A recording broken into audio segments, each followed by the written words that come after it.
Bismillahirrahmanirrahim. Assalamualaikum warahmatullahi wabarakatuh.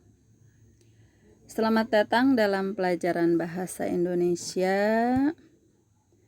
Pada kesempatan ini kita masih tetap di teks pidato persuasif. Namun sekarang bagaimana cara menyimpulkan isi teks pidato persuasif itu? Salah satu kegiatan yang penting kita lakukan ketika menyimak pidato persuasif adalah menyimpulkan gagasan, pandangan, dan pesan yang disampaikan orator.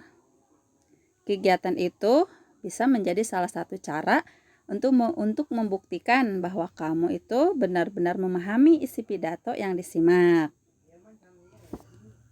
Sekarang bagaimana sih cara menyimpulkan yang benar itu dan bagaimana supaya kita bisa dan mudah menyimpulkan gagasan dan pesan dalam teks pidato persuasif itu? Yuk, kita sama-sama belajar. Sebelumnya kita berdoa dulu supaya kita mudah memahami apa yang kita bahas. Bagi yang muslim, yuk kita baca doa ini. Dan bagi yang non-muslim, silahkan baca sesuai dengan agama dan kepercayaannya masing-masing. Berdoa dimulai.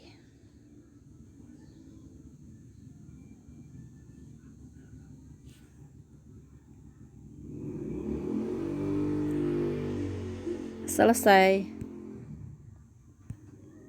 Kompetensi dasar masih tetap 3.3 dan 3.4, yaitu mengidentifikasi gagasan, pikiran, pandangan, arahan, dan pesan dalam teks pidato persuasif, serta menyimpulkan gagasan, pandangan, arahan, atau pesan dalam pidato teks persuasif. Ya. Adapun tujuannya adalah setelah mengikuti kegiatan pembelajaran ini, maka kalian satu, bisa menjelaskan langkah-langkah menyimpulkan isi pidato persuasif dengan benar. Kedua, bisa menguraikan aspek-aspek yang diperhatikan dalam menyimpulkan isi teks pidato persuasif. Dan yang ketiga, tentunya bisa menyimpulkan gagasan, pikiran, pandangan, dan arahan atau pesan dalam pidato persuasif itu dengan benar. Nih, di sini ada dua dalam simpulan isi pidato persuasif, satu langkah-langkahnya, kemudian aspek apa yang harus diperhatikan dalam menyimpulkan. Yuk, kita bahas bersama-sama. Langkah-langkah menyimpulkan isi pidato persuasif. Yang pertama, memusatkan perhatian. Artinya di sini baik itu pada waktu membaca ataupun mendengarkan pidato, tetap kita harus fokus. Kalau kita fokus, contoh seperti loop diarahkan ke sinar matahari, yang di bawahnya kita letakkan selembar kertas, maka lama-kelamaan sinar matahari itu terkumpul dalam satu titik, artinya fokus, maka bisa terbakarlah kertas itu. Sama kita juga dalam mendengarkan atau membaca suatu teks pidato persuasif.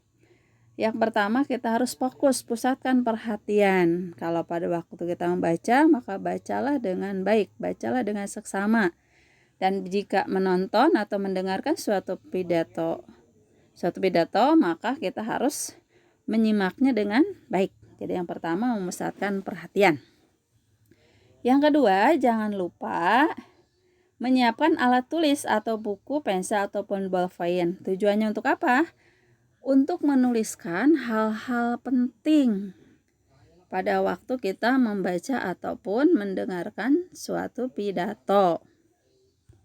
Yang ketiga, mendengarkan atau membaca pidato persuasif itu dengan seksama.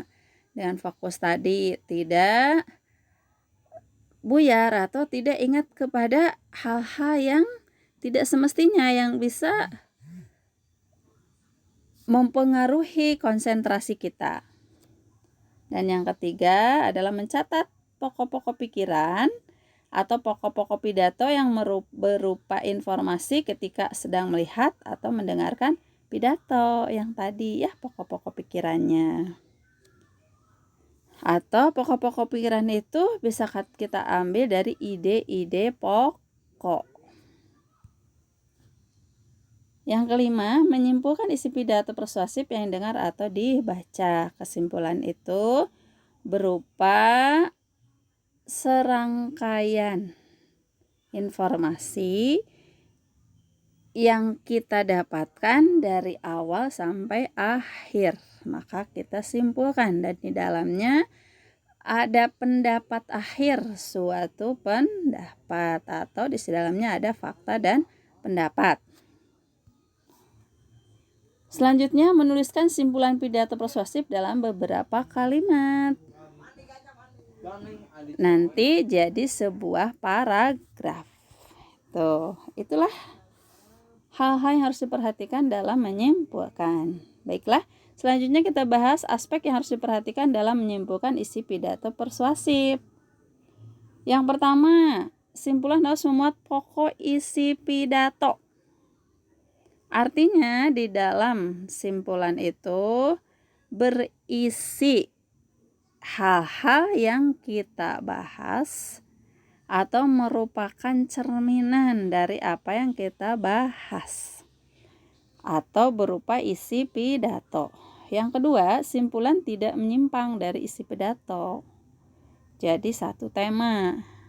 Kalau temanya tentang bagaimana cara mencegah virus corona masuk ke dalam tubuh kita misalnya, maka di dalamnya ya tentang cara mencegah.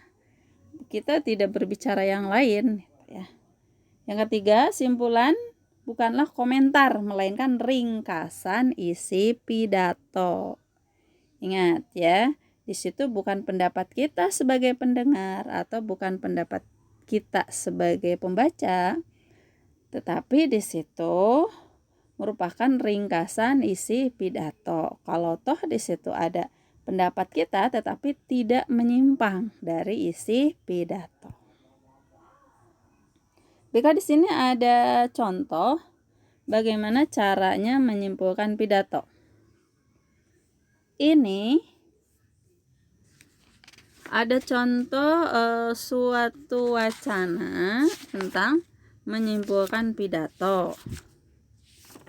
Yang judulnya di situ tentang keragaman budaya atau nilai kerukunan di tengah keragaman budaya.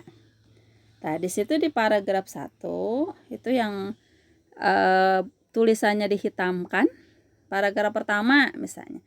Jadi pertama kita menyimpulkan harus baca dengan baik. Kalau ini berupa teks bacaan, maka bacalah dengan seksama bacaan ini. Kemudian baca tiap paragrafnya dan ambil ide pokok tiap paragraf. Contoh di sini. Di paragraf tersebut, ini ada paragraf pembuka, kemudian paragraf isi dan paragraf penutup. Ada beberapa paragraf. Di paragraf pembuka di sini ada 2 paragraf. Di paragraf keduanya, perhatikan di situ ada kalimat yang dihitamkan. Itu menunjukkan ide pokok. Contoh di situ, pada kesempatan ini izinkan saya untuk menyampaikan gagasan dan pesan yang terkait dengan upaya kita untuk merajut nilai kerukunan di tengah keanekaragaman budaya yang ada di negara kita tercinta ini. Dalam paragraf tersebut, kita ambil ide pokoknya. Ide pokoknya apa? Nilai kerukunan di tengah keanekaragaman budaya. Terus di paragraf berikutnya di situ yang dihitamkannya pertama ada keragaman budaya di negeri ini sudah merupakan sebuah keniscayaan sejarah. Yang kedua, perbedaan jangan sampai membuat nilai persatuan dan kesatuan yang sudah lama terjalin menjadi terpecah-pecah. Jadi nanti gabungkan antara pokok pikiran pertama kepada pokok pikiran yang kedua. Dan selanjutnya juga di situ ada beberapa paragraf-paragraf yang sudah dihitamkan. Artinya dihitamkan itu ide pokok yang penting. Tak, ide pokok terpenting yang penting tadi rangkaikan menjadi beberapa kalimat. Terus rangkai pula menjadi satu paragraf. Nih, jadi yang ketiga itu contoh simpulan. Nih, seperti tadi simpulannya adalah sudah saatnya kita memperkokoh dan memperkuat nilai kerukunan, persatuan dan kesatuan di tengah keanekaragaman budaya. Kita perlu mewaspadai berbagai berita bohong yang dapat merusak nilai-nilai kerukunan. Keanekaragaman budaya harus kita jadikan sebagai sarana untuk memperkokoh persatuan dan kesatuan bangsa. Itu salah satu contoh dari cara menyimpulkan. Nah, ini yang tadi sudah kita bahas. Kita masuk juga ke sini. Ini ada beberapa ide pokok. Kemudian ini berupa simpulannya. Bagaimana? Sudah paham sekarang bagaimana cara menyimpulkannya? Ya baiklah, kalau sudah paham, kita masuk ke tugas mencari simpulan. Tugasnya ini, tontonlah video dan bacalah dan pahami lembar kerja dengan seksama. Kalau itu berdiskusi, maka diskusikanlah dengan teman kelompokmu dan tanyakan kepada guru jika ada hal yang kurang dipahami. Tonton, simak, dan pahami dengan seksama 3 video berikut. Kemudian analisislah ketiga video tersebut dengan misi tabel ya. Di situ isinya apa saja? Nih. Isinya apa saja? Setelah kalian tonton, maka simak dengan seksama ketiga video itu, kemudian cari informasi pentingnya dan cari persamaan dan perbedaannya. Ini adalah link-link yang bisa kalian tonton ya, bisa kalian lihat. Dan sekian, silahkan kamu buka linknya. Nanti tugasnya kalau sudah selesai kirimkan ke guru masing-masing. Sekian, assalamualaikum warahmatullahi wabarakatuh.